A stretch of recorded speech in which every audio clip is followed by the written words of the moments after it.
Devenir un joueur de haut niveau avec des conseils gratuits et un programme offert, c'est désormais possible avec Futur Pro. Tout ce dont tu as besoin pour devenir un jour footballeur professionnel se trouve dans ce guide gratuit.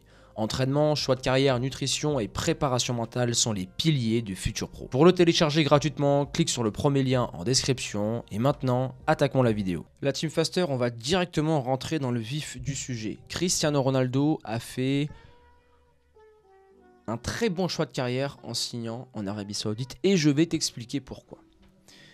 Remettons les choses dans le contexte. Cristiano Ronaldo, 37 ans, il sort d'une aventure à demi-teinte à Man U. Il a fait un très bon retour la première saison et la deuxième saison, il y a eu des choix de coach, des choix de groupe qui ont été faits et Cristiano a décidé de rompre son contrat si je ne dis pas de bêtises.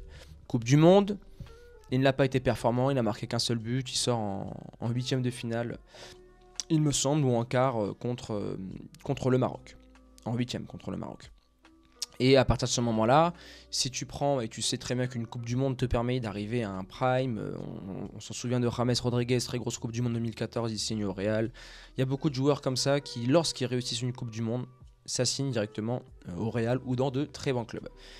Maintenant, Ronaldo, si on parle du point de vue performance, c'est un joueur qui a toujours une condition physique extraordinaire, une bonne hygiène de vie, et il peut toujours être décisif très régulièrement dans un championnat comme la Liga, la Ligue 1 ou encore la Ligue des Champions.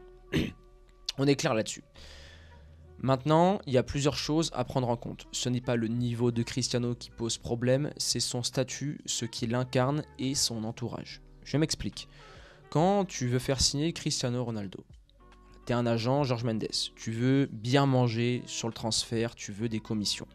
Tu sais que Ronaldo, il va rapporter beaucoup d'argent niveau marketing à un club.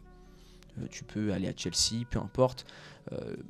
Guichet fermé à chaque match, ok. Niveau du marketing, le club va exploser. Mais niveau sportif, quelle est la réelle situation ? Parce que Ronaldo aujourd'hui, rapport qualité-prix, il coûte trop cher de ce qu'il peut rapporter sur le terrain. Je ne dis pas au niveau du marketing, il est hyper rentable, mais sur le terrain. C'est-à-dire que Cristiano, c'est un joueur qui va commencer un match. C'est un joueur qui fait partie du top 10 des meilleurs de tous les temps. C'est un joueur qui a marqué pendant plus de 15 ans 50 buts minimum par saison. C'est un leader. Et quand tu fais rentrer Cristiano dans un groupe, son aura, son ego, et la façon dont il va être un compétiteur, si tu le mets sur le banc toute la saison, les fans, la pression médiatique, un groupe, on va déstabiliser tout ça et ça peut créer des tensions. C'est pour ça que niveau économique, bien évidemment qu'il est hyper rentable, mais niveau rendement sur terrain, ce qu'il peut apporter, son statut et la stabilité d'un groupe, c'est extrêmement compliqué. On peut le voir. Coupe du Monde et aussi la première partie de saison avec Man U en 2022.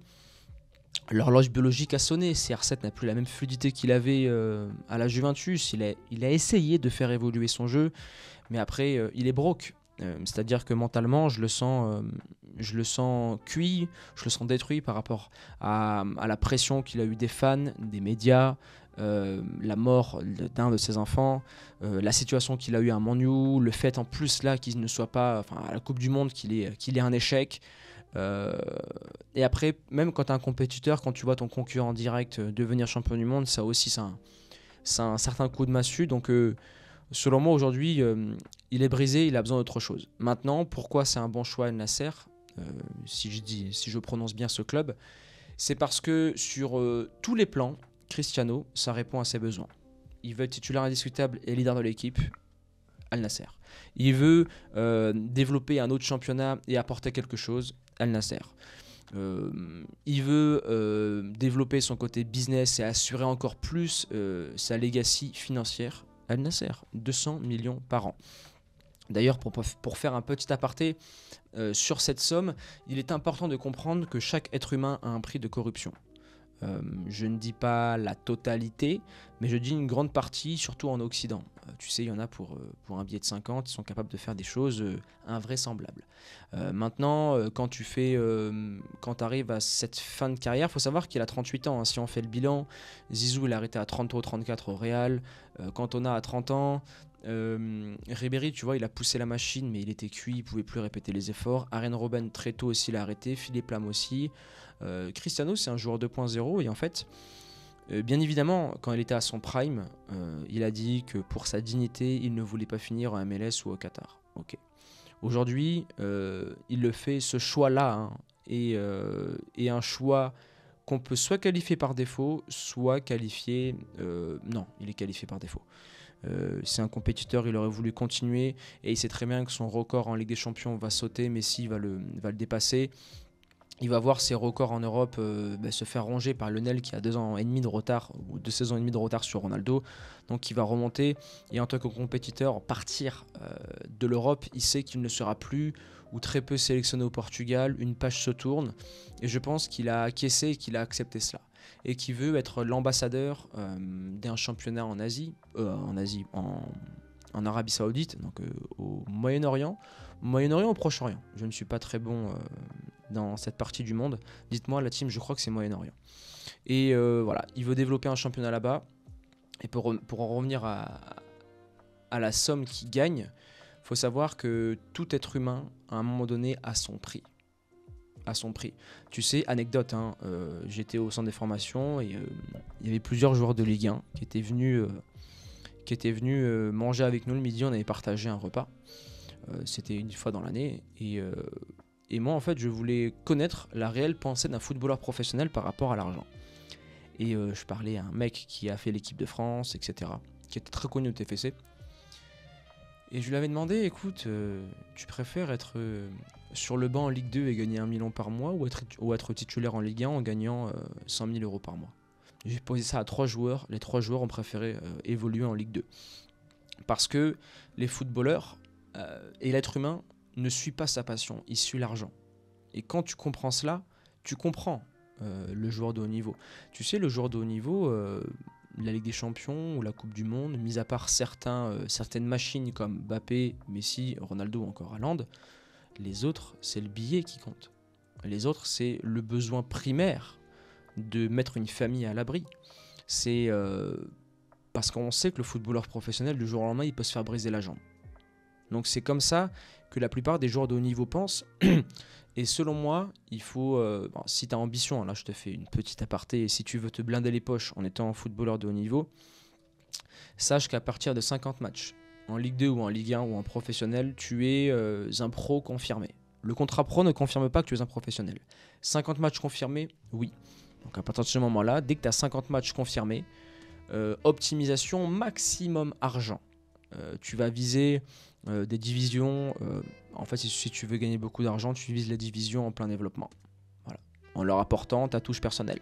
Tu veux gagner beaucoup d'argent, développe tes réseaux. Tu vois, si demain Valinard, par exemple, vient à signer footballeur professionnel, le type est tout bénef. Parce qu'il va avoir une explosion des médias sociaux, explosion chaîne YouTube, explosion dans l'influence, dans les placements de produits, et aussi explosion en tant que salaire, parce que ça va devenir un joueur marketing, un joueur qui va ramener du monde, et un joueur qui pourra avoir une double carrière.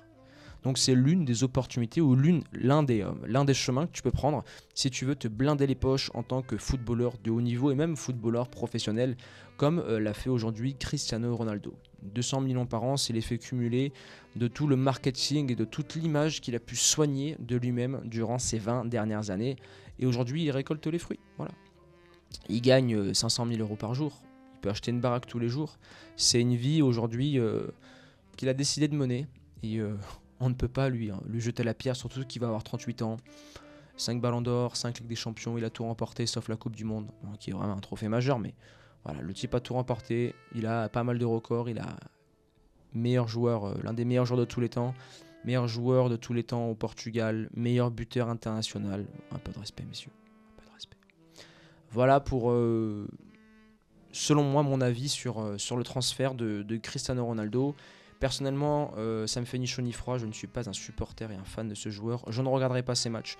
Surtout que ce championnat-là, quand je vois un Bounedjah qui évolue dans la région, avoir un ratio de 2 buts par match, je comprends qu'il va se balader. Ça va être très simple pour lui. Voilà, je suis plutôt championnat européen, très haut niveau, et voilà la team Faster. On arrive maintenant à la fin de cette vidéo. Je compte sur vous pour exploser la barre des likes, vous abonner. Et après, voilà.